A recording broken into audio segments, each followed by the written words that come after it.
दोस्तों की करो गयो है दोपहर और टेम। तो मैं फटाफट भैरा बहना बनाऊँ हूँ चाय। गैस जला दियो। अब चाड़ियों में बकोलो टोकियो वाते चाय रो देख लो अपने गर्मा गर्म बन रही है चाय दोपहर वाली।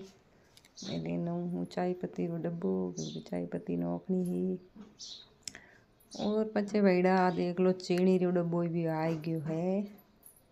देख लो अब है जो को इलायची और इलायची मसालो है तो कूटोड़ो वो ने कहूँ मैं चाय रे में ठंडाए मसालो नहीं नोका इलायची नहीं नोका जित चाय बढ़िया नहीं बने बैठा पीने टेस्टी नहीं आवे। तो मैं ना एक दी मसालो चाय रो और बाहर फटाफट बन चाय तैयार हो गई है। आ देख लो कटोरिया में जम लागे चाय क्यों फलौन जूता है मैं चाय देना हूँ बने। देख लो बेटा मैंने चाय बन गई है और थानी पीण है गर्मा गर्म चाय। तो मैं जाऊँ हूँ चाय देने अटीन देरोनी सा है जो को कपड़ा भी धोए है।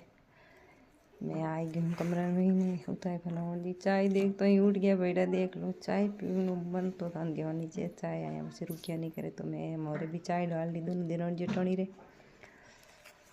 तो देरोनी ने भी जलाई दी हुई चाय और मैं भी चाय पीऊँ हूँ।